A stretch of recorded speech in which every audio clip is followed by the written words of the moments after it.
আল্লাহ সুবহানাহু ওয়া তাআলা আমাদেরকে আসার এবং বসার তৌফিক যে দান করলেন। কত মানুষ রাস্তাঘাটে, দোকানপাটে, কাজে কর্মে, বিভিন্ন জায়গায় মানুষগুলো ব্যস্ততায় আছে, কিন্তু আল্লাহ পাক আমাদেরকে পৃথিবীর শ্রেষ্ঠ জায়গা আল্লাহ পাকের ঘর মসজিদে এসে বসার যে সুযোগ করে দিলেন, সে আল্লাহ সুবহানাহু ওয়া তাআলার দরবারে দিলের সমস্ত ভালোবাসা উচ্ছ্বাস করে আরো একবার বলি আলহামদুলিল্লাহ। সম্মানিত হাজিরিন, ঈমান এমন এক জিনিস, ঈমান হলো মূল ফাউন্ডেশন। একটা বিল্ডিং করতে গেলে ফাউন্ডেশন দরকার হয়, হয় কি হয় না? প্রত্যেকটা জিনিসের মজবুতি করতে গেলে একটা ফাউন্ডেশনের দরকার হয়। একটা জিনিসকে স্থায়ীভাবে যদি কোনো মানুষ এগিয়ে নিতে চায়, ওই জায়গায় ফাউন্ডেশন দরকার হয়। কি বলেন, ঠিক কিনা? তাহলে ঈমান এমন এক জিনিস, আকীদা এমন এক জিনিস, যদি আপনার আকীদা ঠিক না থাকে, ঈমান নড়বড় হয়ে যাবে। আপনার আকীদা ঠিক রাখতে হবে, ঠিক কিনা বলেন? সবচেয়ে মূল্যবান সম্পদ হলো আকীদা, ঈমান, বিশ্বাস। ঈমানের বিপরীত হলো কুফর। ঈমান সত্য আর কুফরই হলো মিথ্যা। ঈমান হলো আলো আর কুফরই হলো অন্ধকার। ঈমান হলো পূর্ণ কল্যাণ আর কুফর হলো অকল্যাণ। ঈমান সরল পথ আর কুফর হলো ভ্রষ্টতার রাস্তা। তো এখন আমাদেরকে বেছে নিতে হবে, আমরা ঈমানের পথে থাকব না কুফরের পথে থাকব। এই জন্য কবি বলেন, ঈমানের পথে অবিচল থেকে মরণ যেন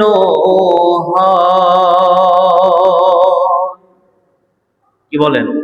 ঈমানের পথে অবিচল থেকে আমাদের যদি মৃত্যু হয়, তাহলে এই দুনিয়ার করা আমলগুলো আখিরাতে আমাকে শান্তি দিবে। কি বলেন, ঠিক কিনা? ঈমান ওহীর মাধ্যমে জানা সকল সত্যকে সত্য বলে বিশ্বাস করার নাম। আল্লাহ সুবহানাহু ওয়া তাআলা ওহীর মাধ্যমে আমাদেরকে আল্লাহ পাক যা দিয়েছেন, এই সত্যকে সত্য বলে জানার নাম হলো ঈমান, বিশ্বাস। সুবহানাল্লাহ বলেন। অজ্ঞতা, অনুমান আর কল্পনা কুসংস্কারের নাম। এটা কোনো ইসলামের মধ্যে, ঈমানের মধ্যে নয়।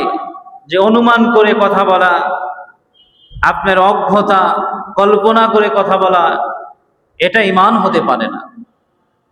ঈমান হলে স্বচ্ছতা, যেটা আল্লাহ পাক ওহীর মাধ্যমে, নবীদের মাধ্যমে আমাদের কাছে আল্লাহ সুবহানাহু ওয়া তাআলা দিয়েছেন। এটা সত্য, এটার বিশ্বাস করার নাম হলো ঈমান। ঈমান ওই সত্য সঠিক আকীদাকে স্বীকার করা ও সত্য বলে বিশ্বাস করার নাম, যা আসমানি ওহীর দ্বারা সন্দেহাতীতভাবে প্রমাণিত। আসমান থেকে ওহী এসেছে, যে ওহী হলো আল কোরআনুল কারীম। সুবহানাল্লাহ বলেন। আর সুন্নাতুন নববিয়্যাহ রূপে এখনো সংরক্ষিত আছে এবং কিয়ামত পর্যন্ত সংরক্ষিত থাকবে। সুবহানাল্লাহ বলেন। ঈমান অবিচল বিশ্বাসের নাম। ঈমান তো অটল দৃঢ় বিশ্বাসের নাম। কি বলেন, ঠিক কিনা? সংশয়, দোদুল্যমানতার মিশ্রণও এখানে হতে পারে না। সংশয় থাকবে, দোদুল্যমান থাকবে, এটার নাম ঈমান হতে পারে না। সংশয় যদি থাকতো তাহলে সেটা ঈমান হতো না। ঈমান পরিপূর্ণ বিশ্বাস। ঈমান কি থাকবে? পরিপূর্ণ বিশ্বাস থাকবে। পবিত্র কোরআনুল কারীমের মধ্যে আল্লাহ সুবহানাহু ওয়া তাআলা সূরা আল হুজরাতের মধ্যে আল্লাহ সুবহানাহু ওয়া তাআলা মানুষদেরকে জানিয়ে দিলেন, ইন্নামাল মুমিনুনা আল্লাযীনা আমানু বিল্লাহি ওয়া রাসূলিহি সুম্মা লাম ইয়ারতাবু وجاهدوا بأموالهم وأنفسهم في سبيل الله أولئك هم الصادقون। আল্লাহ রাব্বুল আলামিন বলেন, তারাই মুমিন যারা আল্লাহ সুবহানাহু ওয়া তাআলার প্রতি এবং রাসূলের প্রতি বিশ্বাস স্থাপন করে। সুবহানাল্লাহ বলেন। ঈমান হলো তারাই, ঈমানদার হলো তারাই যারা আল্লাহকে বিশ্বাস করে, যারা নবীকে বিশ্বাস করে। ওই মানুষগুলো কোনো সন্দেহ পোষণ করে না।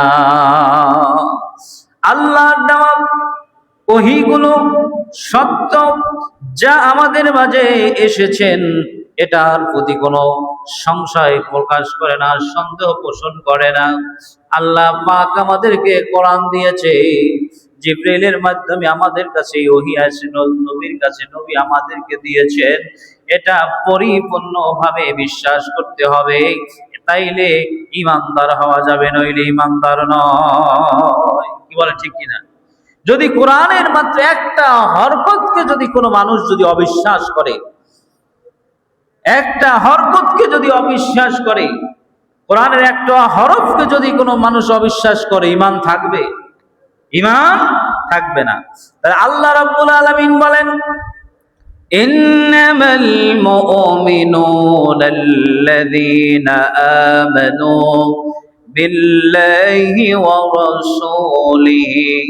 আল্লাহ বলতেছেন, যেই মানুষটা আল্লাহ সুবহানাহু ওয়া তাআলাকে বিশ্বাস স্থাপন করে এবং নবীজি সাল্লাল্লাহু আলাইহি ওয়াসাল্লামকে বিশ্বাস স্থাপন করে, সুম্মা লাম ইয়ারতাবু, এবং সন্দেহ পোষণ করে না, আল্লাহর পক্ষ থেকে নবীর পক্ষ থেকে যা এসেছে সব কিছু বিশ্বাস করে, এর প্রতিও কোনো অবিশ্বাস করে না, সন্দেহ পোষণ করে না। ওয়াজাহাদু বিআমওয়ালিহিম ওয়া আনফুসিহিম ফি সাবিলিল্লাহ, এবং জীবন ও সম্পদ দ্বারা আল্লাহর পথে জিহাদ করে।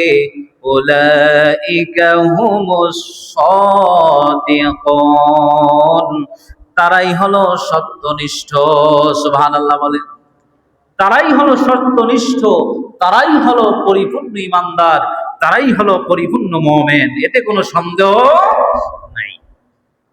বাজান, ঈমানদার এমন এক জিনিস, আল্লাহ রাব্বুল আলামিন এই পৃথিবীর মধ্যে ঈমানদারদের জন্য যেই কাজগুলো, যেই দায়িত্বগুলো দিয়েছেন, ওই দায়িত্বগুলো যারা মানে, আল্লাহর আরশ বহনকারী একদল ফেরেশতারা আছে, তারা তাদের জন্য দোয়া করতে থাকে।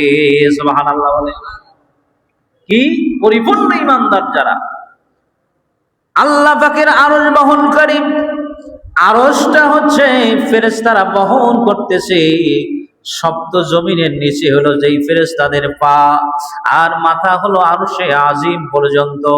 এই ফেরেশতারা আল্লাহ রাব্বুল আলামিনের কাছে বলে, এই মানুষদেরকে আপনি ক্ষমা করে দেন, কারণ এরা আপনাকে বিশ্বাস করে, নবীকে বিশ্বাস করে, আপনার সব কিছু তারা মানে। সুবহানাল্লাহ বলে। ভাইরা আমার, বন্ধুরা আমার,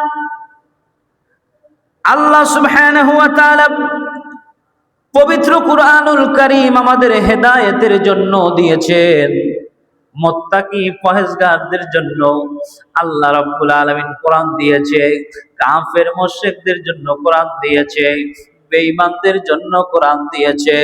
আল্লাহ পাক রব্বুল আলামিন সর্বপ্রথম পবিত্র কোরআনুল কারীমের মধ্যে যে আয়াত নাজিল করলেন, এই আয়াত থেকে মানুষ বুঝতে পারবে বিসমিল্লাহির রাহমানির রাহিম। আলিফ লাম মিম যালিকাল কিতাবু লা রাইবা ফীহি হুদাল লিল মুত্তাকিন আল্লাযীনা يؤمنون بالغيب ويقيمون الصلاة ومما رزقناهم ينفقون والذين يؤمنون بما أنزل إليك وما أنزل من قبلك وبالآخرة هم يوقنون আল্লাহ রাব্বুল আলামিন প্রথমেই এই আয়াত নাজিল করে বোঝায় দিলেন আলিফ লাম মিম, এটার অর্থ কেউ জানে না। কি জানে? একটা আয়াত হলো হরফে মুহকামাত, আরেকটা হলো মুতাশাবিহাত। এই দুই ধরনের আয়াত আল্লাহ রাব্বুল আলামিন পবিত্র কোরআনের মধ্যে নাজিল করেছেন। সর্বপ্রথম দিয়া দিলেন আলিফ লাম মিম, এটার অর্থ কোনো মানুষ জানে না। কি জানে? এরপরে আল্লাহ রাব্বুল আলামিন বললেন যালিকাল কিতাবু লা রাইবা ফীহি। আল্লাহ পাক বলতেছেন এই কিতাবের মধ্যে কোনো সন্দেহ নাই, সন্দেহের অবকাশ নাই। হুদাল লিল মুত্তাকিন, এটা হলো মুত্তাকিদের জন্য, মুত্তাকিদের জন্য হেদায়াত। বলেন সুবহানাল্লাহ। পরহেজগারিতা ব্যক্তিদের জন্য এটা হলো হেদায়াত। ভাইরা আমার, বন্ধুরা আমার, ঈমান কত বড় মজবুতি জিনিস। আলিফ লাম মিম, আলিফুন হরফুন, লামুন হরফুন, মিমুন হরফুন। যদি কোনো মানুষ বলে আলিফ লাম মিম, বুঝে বলুক না বুঝে বলুক, আল্লাহ পাক তার আমলনামায় 3×10 = 30টি নেকি দিয়া দিবে। সুবহানাল্লাহ। যদি বুঝে বলে তাহলে তাকে 70 নেকি দেওয়া হবে। আর যদি কোনো মানুষ না বুঝে বলে কোরআনের আয়াত, তাহলেও তাকে 10 নেকি দেওয়া হবে। সুবহানাল্লাহ বলেন। তাহলে এই আয়াত যে এর কোনো অর্থ নাই, তারপরে ওটার উপর বিশ্বাস করা লাগবে। আর আপনি যদি এটাকে তুচ্ছ করেন, তাহলে আপনার ঈমান নাই, আপনি বেঈমান হয়ে যাবেন। তাহলে জালিকা, এই কিতাবের মধ্যে কোনো সন্দেহ নাই। সন্দেহ তো দূরের কথা, সন্দেহের অবকাশও নাই। এই বিশ্বাস স্থাপন করতে হবে। আর হুদাল লিল মুত্তাকিন, এটা হলো হেদায়াত। পরহেজগারী ব্যক্তির জন্য এটা হলো হেদায়াত, মুত্তাকি ব্যক্তিদের জন্য এটা হলো হেদায়াত। সুবহানাল্লাহ বলেন। কেউ যদি চায় কোরআন মেনে মেনে তার জীবনকে সুন্দর করবে, সাফল্যমণ্ডিত করবে, একজন মানুষ জান্নাতি হবে, এটা সম্ভব। সুবহানাল্লাহ বলেন। তাহলে এটা একজন মানুষ কুফরি দেখাইলে ওই কুফরি থেকে বেঁচে যদি কোরআন ধরতে পারে, সেই কুফরিওয়ালা মানুষটা কোরআন মানার কারণে হেদায়েত পাওয়া যাইবে। আর হেদায়েত পাওয়ার কারণে মানুষটা জান্নাতি হয়ে যাবে। সুবহানাল্লাহ বলেন। আল্লাহ রাব্বুল আলামিন বলেন আল্লাযীনা ইউমিনুনা বিল গায়বি ওয়া ইউকিমুনাস সালাতা ওয়া মিম্মা রাযাকনাহুম ইউনফিকুন। আল্লাহ পাক বলেন যারা অদৃশ্য জিনিসসমূহের প্রতি ঈমান রাখে এবং সালাত কায়েম করে, নামাজ কায়েম করে, আমি তাদেরকে যা কিছু দিয়েছি তার থেকে, আল্লাহ পাকের দেওয়া রিজিক থেকে তারা ব্যয় করে। এই সমস্ত মানুষগুলো হলো ঈমানদার। সুবহানাল্লাহ বলেন। যারা ইমানদার দাবি করবে ওই মানুষগুলো আল্লাহর দেওয়া রিজিক থেকে ব্যয় করবে। মানুষটা ধনী থাকুক, রুজি তার কম আসুক বেশি আসুক, ওইটা থেকে উনি ব্যয় করবে। আল্লাহ সুবহানাহু ওয়া তাআলা যে নামাজ দিয়েছে নামাজ কায়েম করবে, আল্লাহর প্রতি সন্তুষ্ট থাকবে, বিশ্বাস স্থাপন করবে, তাইলে নাকি পরিপূর্ণ ইমানদার হওয়া যাবে। কি বলেন ঠিক কিনা? তাইলেই পরিপূর্ণ ইমানদার হওয়া যাবে, এর বাইরে ইমানদার পরিপূর্ণ হওয়া যাবে না। ভাইয়েরা আমার, বন্ধুরা আমার, আল্লাহ রাব্বুল আলামিন বলেন ওয়াল্লাযীনা ইউমিনুনা বিমা উনজিলা ইলাইকা ওয়া মা উনজিলা মিন ক্বাবলিক, এবং যারা ঈমান রাখে আপনার প্রতি অবতীর্ণ যা করা হয়েছে আল্লাহর পক্ষ থেকে, যা কিছু অবতীর্ণ করা হয়েছে, এবং আল্লাহ রাব্বুল আলামিন আমাদের নবীর পূর্বে, আমাদের কোরআনের পূর্বে যা কিছু নবীদের উপর নাজিল করেছে এটার প্রতি বিশ্বাস স্থাপন করবে। আল্লাহ রাব্বুল আলামিন বলেন যারা আখিরাতকে বিশ্বাস স্থাপন করবে এরাই হলো পরিপূর্ণ ঈমানদার। সুবহানাল্লাহ বলেন। তাহলে কোরআনকে বিশ্বাস করা লাগবে কি লাগবে না? আসমানি কিতাব বিশ্বাস করা লাগবে কি লাগবে না? 104 খানা কিতাব। কত? 104 খানা কিতাব, বড় বড় 4 খানা, তাওরাত, জবুর, ইনজিল, কোরআন, এই বড় 4 খানা, আর 100 খানা হলো সহিফা। এই সব কিতাবের উপর বিশ্বাস করা লাগবে কি লাগবে না? ভাইরা আমার, বন্ধুরা আমার, আল্লাহ রাব্বুল আলামিন বলেন উলাইকা আলা হুদাম মির রাব্বিহিম ওয়া উলাইকা হুমুল মুফলিহুন। এরাই এমন লোক যারা তাদের প্রতিপালকের পক্ষ হতে সঠিক পথের উপর আছে। যদি এই কাজগুলো করতে পারেন, আপনি যদি কোরআন বিশ্বাস করতে পারেন, আপনি যদি নামাজ কায়েম করতে পারেন, আল্লাহর দেওয়া রিজিক থেকে যদি আপনি ব্যয় করতে পারেন, আপনি যদি পবিত্র কোরআনুল কারীম বিশ্বাস করতে পারেন, আর পরবর্তীতে আমাদের পূর্ববর্তীতে আল্লাহ রাব্বুল আলামিন যত কিতাব নাজিল করেছে এটার উপর যদি আপনি বিশ্বাস স্থাপন করতে পারেন, আপনি যদি আখিরাতকে বিশ্বাস স্থাপন করতে পারেন, যদি এই বিশ্বাস করতে পারেন, তাহলে আল্লাহ রাব্বুল আলামিন বলছেন উলাইকা হুমুল মুফলিহুন, এরাই হলো এমন লোক যারা সফলতা লাভকারী। সুবহানাল্লাহ। এরাই হলো তেমন লোক যারা সফলতা লাভকারী। তাহলে রাসূলুল্লাহ সাল্লাল্লাহু আলাইহি ওয়াসাল্লাম সাহাবায়ে কেরামদেরকে জিজ্ঞাসা করলেন, ও আমার সাহাবারা, তোমরা বলো দেখি অন্তরের বিশ্বাসের সাথে মুখেও সত্যের সাক্ষ্য দেওয়া ঈমানের অন্যতম রকম কোনটি? সাহাবায়ে কেরামগণ জিজ্ঞাসা করার পরে আল্লাহ রাসূলকে জবাব দিলেন, আল্লাহু আ'লাম ওয়া রাসূলু, ইয়া রাসূলুল্লাহ, আল্লাহ এবং আল্লাহ রাসূলই ভালো জানে। সুবহানাল্লাহ বলেন। আল্লাহর নবী বলেন, তোমরা কি জানো এক আল্লাহর উপর ঈমান কাকে বলে? তারা বললেন, আল্লাহ এবং আল্লাহ রাসূলই ভালো জানেন। আল্লাহ রাসূল সাল্লাল্লাহু আলাইহি ওয়াসাল্লাম বলেন, এক আল্লাহর উপর ঈমান আনার অর্থ হলো এই সাক্ষী দেওয়া যে আল্লাহ ছাড়া কোনো সত্য মাবুদ নাই। সুবহানাল্লাহ বলেন। আল্লাহ ছাড়া কোনো সত্য মাবুদ নাই। আপনি বিপদে পড়বেন, রোগে পড়বেন, শোকে পড়বেন, সমস্যায় পড়বেন, এর থেকে উদ্ধার করার একজন আছে না নাই? কে আছে? আল্লাহ। কে আছে? মানুষের কাছে বিপদে পড়ে যদি একবার হাত পাতেন, আপনি একবার, দুইবার, তিনবার, চারবার, পাঁচবার গেলে পরে মানুষ আপনার সাথে রাগান্বিত হয়ে যাবে, আপনাকে আর সহযোগিতা করবে না। কিন্তু আপনি যদি আল্লাহর কাছে বারবার চান, আল্লাহ পাক আরো রাজি হবে, খুশি হবে। সুবহানাল্লাহ বলেন। তাহলে ভাইরা আমার, বন্ধুরা আমার, আল্লাহর নবী বলেন ঈমান তো সেটাই, ঈমান হলো এটা, যেটা হলো এক আল্লাহর উপর ঈমান আনা।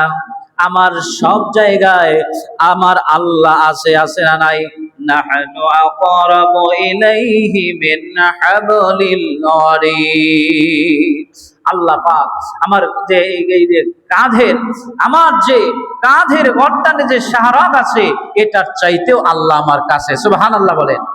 আল্লাহকে আমরা ডাকতে জানি না, আল্লাহকে আমরা কিভাবে ডাকা লাগবে এটা বুঝি না, কিন্তু আল্লাহ পাক আমরা বুঝি আর না বুঝি আল্লাহর রহমত অনবরত বর্ষণ হচ্ছে। কারণ আল্লাহর দয়ার আর অভাব নাই, আল্লাহর দয়ার আর সীমা নাই। আল্লাহ রাসূল সাল্লাল্লাহু আলাইহি ওয়াসাল্লামকে যা শিখিয়েছেন রাসূল আমাদেরকে তাই বলতেন। কি বলেন ঠিক কিনা? ওয়ামা ইয়ানতিকু আনিল হাওয়া ইন হুয়া ইল্লা ওয়াহয়ুন ইউহা। নবীজি বলেন, আমাকে ততক্ষণ পর্যন্ত আমি নিজে ইচ্ছায় আমি কখনো কথা বলি না, যতক্ষণ পর্যন্ত না আমার রব আল্লাহ আমাকে শিখায়া দেয়, বলে দেয়। সুবহানাল্লাহ বলে। তাহলে নবী বললেন, এই সাক্ষী দেওয়া যে আল্লাহ ছাড়া কোনো সত্য মাবুদ নাই, সত্য কোনো রব নাই, মুহাম্মদ রাসূলুল্লাহ সাল্লাল্লাহু আলাইহি ওয়াসাল্লাম আল্লাহ তাআলার রাসূল। কি বল ঠিক কিনা? তাহলে সালাত কায়েম করবে, যাকাত আদায় করবে, রমজানের রোজা রাখবে, এইটা হলো ঈমান। গনিমতের 1/5 পূরণ করবে, এইটা হলো ঈমান। কিন্তু ভাইরা আমার, বন্ধুরা আমার, মানুষের ঈমান আছে না নাই কাজে কর্মে গেলে বোঝা যায়। কি বলে ঠিক কিনা? লেবাস আছে, পোশাক আছে, টুপি আছে, পাঞ্জাবি আছে, পাগড়ি আছে, কিন্তু ঈমান আছে না নাই এটা বোঝা বড় দায়। কি বলেন ঠিক কিনা? ঈমান যে আছে, আল্লাহ রাব্বুল আলামিন পবিত্র কোরআনুল কারীমের মধ্যে আল্লাহ পাকের ঘোষণা সূরা আনফালের 2 নম্বর আয়াতের মধ্যে আল্লাহ বলেন, ইন্নামাল মুমিনুনা আল্লাযীনা ইযা যুকিরাল্লাহু ওয়াজিলাত কুলুবুহুম ওয়া ইযা তুলিয়াত আলাইহিম আয়াতুহু যাদাতুহুম ঈমানাও ওয়া আলা রাব্বিহিম ইয়াতাওয়াক্কালুন। আল্লাহ রাব্বুল আলামিন বলেন, যারা ঈমানদার তারা এমন যে যখন আল্লাহর নাম নেওয়া হয় তখন তাদের অন্তরটা ভীতু হয়ে যায়। সুবহানাল্লাহ বলেন। ঈমানদারের সামনে যখন আল্লাহর নাম নেওয়া হয় তখন আল্লাহর ভয়ে তাদের অন্তরটা ভীতু হয়ে যায়। কিন্তু দেখেন বাজান, আল্লাহর নাম ঠিকই নেওয়া হয়, মসজিদে আল্লাহু আকবার বইলা দৈনিক 5 বার মুয়াজ্জিন আজান দেয় কি দেয় না? মসজিদ থেকে আজানের ধ্বনি প্রত্যেকটা বাড়িতে বাড়িতে মাইকের মাধ্যমে পৌঁছে যায় কি যায় না?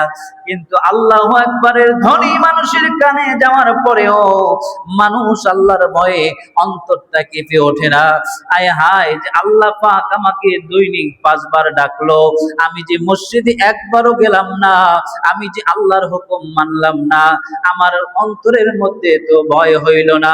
প্রকৃত ঈমান আপনার আছে না নাই আপনি বুঝে না। কি বলেন ঠিক কিনা? ফজরের সময় আপনাকে আল্লাহু আকবার বলে মুয়াজ্জিন নামাজের জন্য ডাকে কি ডাকে না? আবার বলে যে ঘুমের চাইতেও নামাজ ভালো, বলে কি বলে না? কিন্তু আপনার অন্তরের মধ্যে যদি আল্লাহ শোনার পর যদি ভয় না আসে, তাহলে মনে করবেন প্রকৃত ঈমানদার এখনো হতে পারেন না। কি বলেন ঠিক কিনা? ভাইয়েরা আমার, বন্ধুরা আমার, কোন ব্যক্তির সামনে যদি আল্লাহ সুবহানাহু ওয়া তাআলার কোরআন পাঠ করা হয়, আল্লাহ পাকের কোরআন যদি তেলাওয়াত করা হয়, তাহলে ওই মানুষটার ঈমান আল্লাহ আরো বৃদ্ধি করে দেয়, বাড়িয়ে দেয়। সুবহানাল্লাহ বলেন। কোন মানুষের সামনে যদি কোরআনের আয়াত তেলাওয়াত করা হয়, ওই মানুষটা যদি প্রকৃত ঈমানদার হয়, প্রকৃত ঈমানদার হলে ওই মানুষটার অন্তরটা আরো ঈমানে বৃদ্ধি হয়ে আরো ভরপুর হয়ে যায়। সুবহানাল্লাহ বলেন। তাহলে আল্লাহ পাকের কালাম কোন মানুষ যদি শোনে, তখন ওই মানুষটার অন্তরটা কি হয়? ওই অন্তরটার মধ্যে ঈমান যা আছে তার চাইতে আরো বৃদ্ধি হয়ে যায়। এরপরে আল্লাহ সুবহানাহু ওয়া তাআলা বলেন, ওয়া আলা রাব্বিহিম ইয়াতাওয়াক্কালুন। পরওয়ারদিগারের প্রতি, রবের প্রতি, আল্লাহর প্রতি ভরসা আরো বেড়ে যায়। সুবহানাল্লাহ বলেন। আল্লাহর প্রতি আরো ভরসা বেড়ে যায়। এরপরে আল্লাহ পাক বলেন, আল্লাযীনা ইউকিমুনাস সালাতা ওয়া মিম্মা রাযাকনাহুম ইউনফিকুন। সেই সমস্ত লোক যারা নামাজ প্রতিষ্ঠা করবে, আমি তাদেরকে যে রুজি দিয়েছি তা থেকে ব্যয় করবে, নামাজ প্রতিষ্ঠা করবে। এখন দেখা যায় অনেকে নিজে নামাজ পড়ে, সন্তানদের নামাজের কোনো ডাকও দেয় না, খোঁজও লয় না। কথা বোঝেনি? ডাকও লয় না, খোঁজও লয় না, নামাজ সন্তান পড়ে কি পড়ে না, নিজে নামাজি হয়ে গেছে। নিজে নামাজ পড়ে কিন্তু সন্তান যে নামাজ পড়তেছে না এই দিকে কোনো খেয়াল নাই। নামাজ কায়েম জিনিস কি? নিজে নামাজ পড়লাম, নিজে নামাজ আদায় করলাম, কায়েম করা হলো দাওয়াত দিয়ে। আমার পরিবার পরিজন, আহাল আয়োজন, আমার বাড়ির মানুষ, আমার গ্রামের মানুষ, আমার এলাকার মানুষ, তাদেরকে দাওয়াত দিয়ে নামাজের দিকে, নামাজমুখী করা, নামাজ প্রতিষ্ঠা করা, নামাজ কায়েম করা। নিজে নামাজ পড়ে জান্নাতে যাইবে কে? নিজে নামাজ পড়ে জান্নাতি হয়ে যাইবে, আর কোনো খবর নাই। এইভাবে হলে চলবে? নামাজ প্রতিষ্ঠা করতে হবে, হবে কি হবে না? নামাজ প্রতিষ্ঠা করা লাগবে। আল্লাহ সুবহানাহু ওয়া তাআলা হযরত জিবরাইল আমিনকে একদিন বললেন, যাও ওই যে একটা পাহাড় দেখো, ওই পাহাড়ের উপরে চূড়ার মধ্যে বসে বসে একজন মানুষ আমার ইবাদত করতেছে, যাও পাহাড় সহ ওই মানুষটাকে উল্টায়া দাও। জিবরাইল আমিন বললেন, ইয়া রাব্বুল আলামিন, একজন মানুষ আপনার ইবাদত করতেছে, আমি ওই জায়গায় গেলাম, দেখতে পেলাম একজন মানুষ আপনার ইবাদত করতেছে, আপনার হুকুম অমান্য করার সাহস আমার নাই। আল্লাহ, আমি একটু জানতে চাই ওই মানুষটাকে এই কাজ কেন করব, পাহাড় উল্টায়া কেন দেব? আল্লাহ রাব্বুল আলামিন বলেন, এই জন্য পাহাড় উল্টিয়ে দেওয়া লাগবে, কারণ ওই মানুষটা একাকী ওই জায়গায় ইবাদত করতেছে, একাকী ইবাদত করতেছে। নিজে ইবাদত করিয়া যদি মানুষদেরকে ডাকে, মানুষদেরকে আহ্বান করে, নিজে সালাত পড়তেছে, আর একজনকে যদি সালাত কায়েম করে, আর একজনকে আহ্বান করে নামাজি বানায়, তাহলে আর এই মানুষের চাইতে আমান আহসানু কাওলাম মিম্মান দাআ ইলাল্লাহ, তার চাইতে সর্বশ্রেষ্ঠ কে আর হতে পারে যে মানুষকে দ্বীনের জন্য, ইসলামের জন্য ডাকে, নামাজের জন্য ডাকে। সুবহানাল্লাহ বলেন।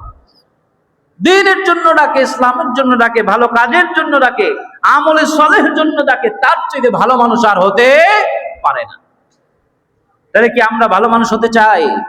ভালো মানুষ হতে হলে নিজে নামাজ পড়লেই চলবে না, আমার সন্তান নামাজ পড়ছে কিনা, আমার নাতি নামাজ পড়ছে কিনা, এগুলো খেয়াল করতে হবে। করা লাগবে কি লাগবে না বলেন?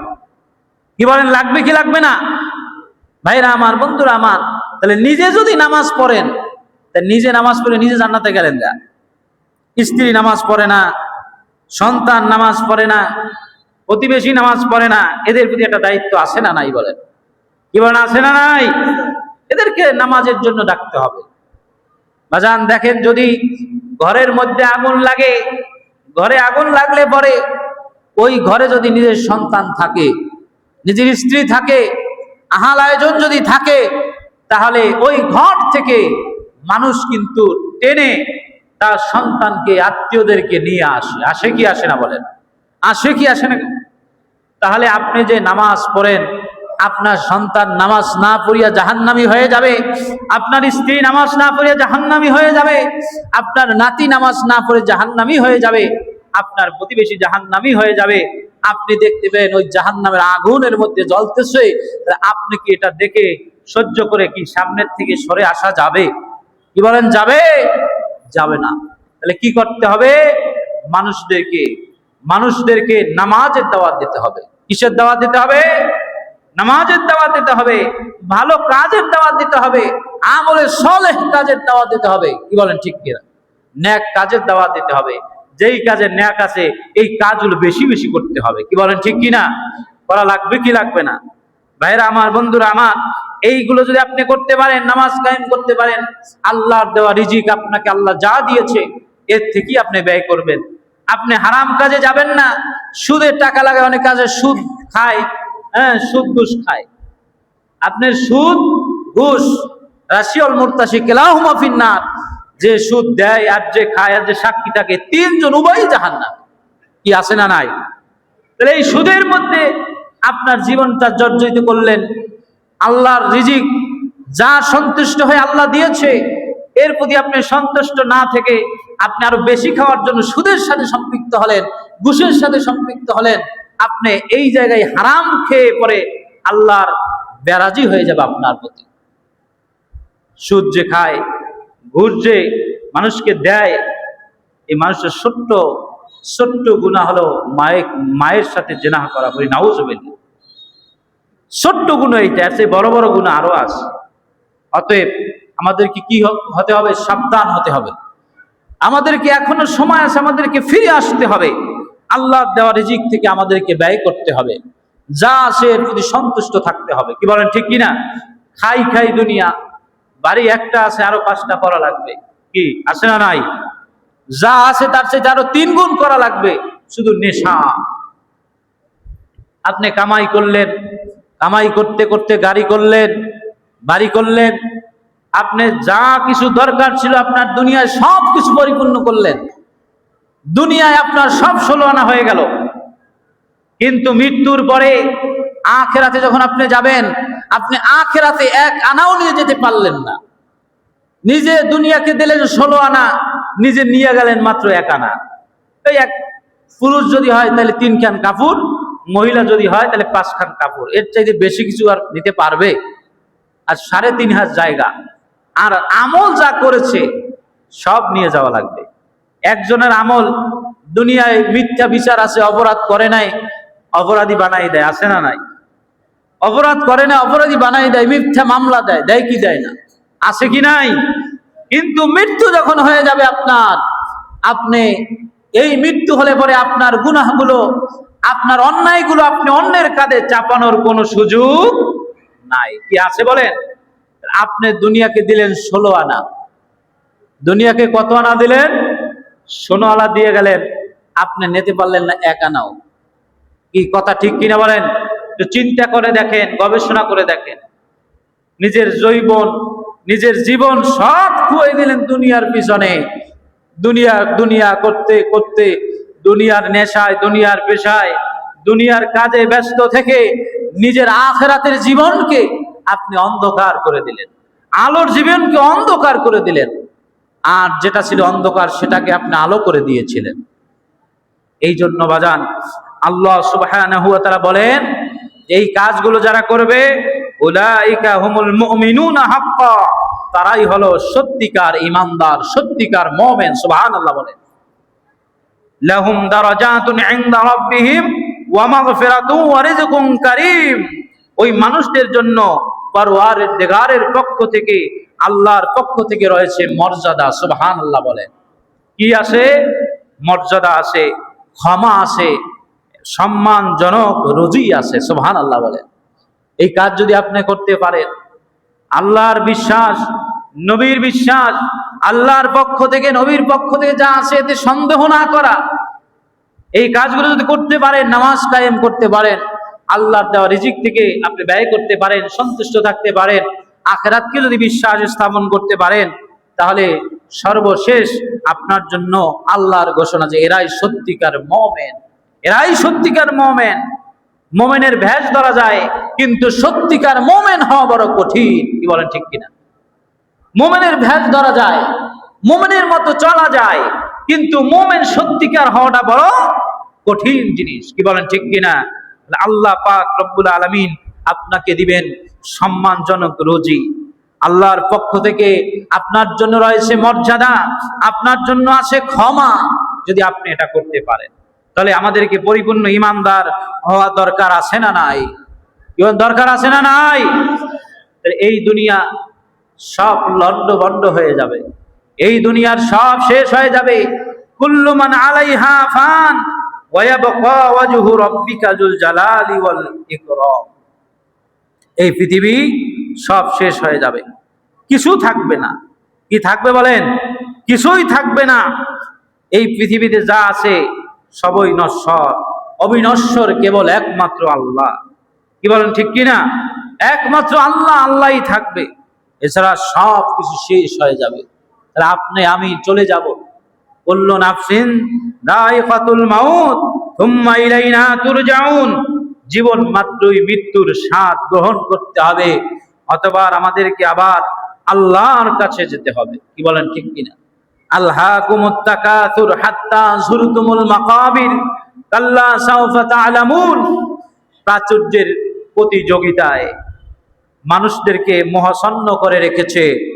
যতক্ষণ না তোমরা কবরের সম্মুখীন হয়েছ, যতক্ষণ পর্যন্ত না তোমাদের মৃত্যু হবে, কবরের সম্মুখীন হবে, এই পর্যন্ত তোমরা থামবে না। শীঘ্রই তোমরা জানতে পারবে, শীঘ্রই তোমরা জানতে পারবে যে তোমাদের জন্য কোনটা উত্তম ছিল, কোনটা ভালো ছিল, কোনটা করা উচিত ছিল আর কোনটা করা উচিত ছিল না। গুনাহের কাজ করতেছে, একের পর এক করতেছে গুনাহ, গুনাহ করতেছে আর থামতেছে না, গুনাহ যে করতেছে আর থামতেছে না। গুনাহ করতে করতে, গুনাহ করতে করতে মানুষ একেবারে এমন পর্যায়ে চলে গেছে, মানুষ আর ফিরে আসতে পারে না, মানুষ ফিরে আসার আর সুযোগ নাই, মৃত্যু হয়ে যায়, জাহান্নাম ছাড়ার উপায় নাই, তওবাও করতে পারে না। আল্লাহ পাক বলেন, কাইফা তাকফুরুনা বিল্লাহি ওয়া কুনতুম আমওয়াতান ফাহইয়াকুম সুম্মা ইউমীতুকুম সুম্মা ইউহয়িকুম সুম্মা ইলাইহি তুরজাউন। কেমন করে তোমরা আল্লাহর ব্যাপারে কুফর অবলম্বন করছো, আল্লাহ থেকে তোমাদেরকে কেমন করে দূরে সরিয়ে দিচ্ছ, অথচ তোমরা ছিলে নিষ্প্রাণ। আমাদের কোনো প্রাণ ছিল না কি? আমরা কোনো প্রাণের মধ্যে ছিলাম? প্রাণে ছিলাম? আমরা ছিলাম একজন নিষ্প্রাণ। নিষ্প্রাণ থেকে আল্লাহ পাক আমাদেরকে প্রাণ দান করলেন, জীবন দান করলেন। এরপরে আবার আমাদেরকে এই জীবন আবার মৃত্যু হয়ে যাবে। মৃত্যু হওয়ার পরে আমাদেরকে আল্লাহ সুবহানাহু ওয়া তাআলা তার ওই কাছে প্রত্যাবর্তন করবেন, আখিরাতের দিকে প্রত্যাবর্তন করবেন, আখিরাতের দিকে নিয়ে যাবেন। তাহলে এখন আমরা কিসের আশায় আছি, কিসের আকাঙ্ক্ষায় আছি যে আখিরাতে আমাকে মুক্তি কে দেবে, কবরের মধ্যে আমাকে মুক্তি কে দেবে, হাসরের মধ্যে পুলসিরাত যেটা চুলের চাইতেও চিকন, হীরার চাইতেও ধার, ওই জায়গায় আমাকে মুক্তি কে দেবে। মিজান যেই জায়গায় আপনার নেক আমলের পাল্লা ওজন যদি না হয়, তাহলে আপনাকে কঠিন মুসিবতে পড়তে হবে, পুলসিরাত কেটে আপনাকে জাহান্নামের মধ্যে পড়ে যেতে হবে। এই জাহান্নামে আগুন আর আগুন, শাস্তি আর শাস্তি, এই জায়গায় শাস্তি ছাড়া আর ভালো কিছু নাই। তাহলে আমরা কি নিয়া অন্ধকার কবরের দিকে রওনা হইলাম? আমরা কি নিয়া, কি আকাঙ্ক্ষা নিয়ে আমরা সামনের দিকে অগ্রসর হইলাম? কি অপেক্ষায় আমরা কবর পর্যন্ত গেলাম যে আমাকে এই জিনিস আমাকে মুক্তি দেবে? এগুলো চিন্তা করার দরকার আছে না নাই? দুনিয়ায় যা করলেন সব রেখে যাওয়া লাগবে, 16 আনা করলেন সব রেখে যাওয়া লাগবে, কিন্তু আমাকে ওই কবরে কে মুক্তি দেবে? হাসরে আমাকে কে মুক্তি দেবে? পুলসিরাতে আমাকে কে মুক্তি দেবে? মিজানে আমাকে কে মুক্তি দেবে? এটা চিন্তা করার দরকার আছে না নাই? বলেন, এখনো সময় আছে।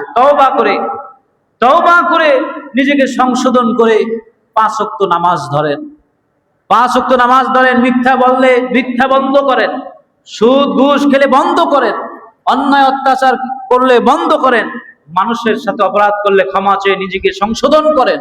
দেখবেন আপনার জীবন পাল্টে গেছে।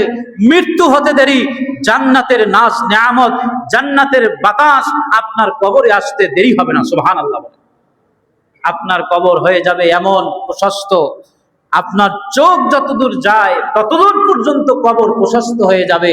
আর যেই মানুষটাকে তওবা না করে মরে যাবে, গুনাহ নিয়ে মরে যাবে, ওই মানুষটার কবরটা আরো চিপে, যা বড় ছিল 1.5 হাত বলেন, 2 হাত বলেন পাশে, আর 3.5 হাত বলেন লম্বায়, আর যা আছে আরো চিপে যাবে। তাকে এমন ভাবে ধরবে, আল্লাহ নবী সাল্লাল্লাহু আলাইহি সাল্লাম সাহাবায়ে কেরামদেরকে দেখিয়েছেন যে এক পাজরের হাড্ডি অপর পাজরের মধ্যে এইভাবে ঢুকে যাবে, কবর 2 পাশ দিয়ে এমন চাপ দিবে, এক পাজরের হাড্ডি অপর পাজরের মধ্যে এইভাবে ঢুকে যাবে। আল্লাহ পাক আমাদেরকে তওবা করে ঈমানের পথে, ইসলামের পথে আমাদেরকে আল্লাহর হুকুম আহকাম গুলো মেনে নবীর সুন্নাহ অনুযায়ী জীবন গঠন করে দুনিয়া থেকে বিদায় হওয়ার তৌফিক দান করুক। সকলে বলি আমিন। কাবলাল জুমা যারা আদায় করেন না, কাবলাল জুমা আদায় করে নেন।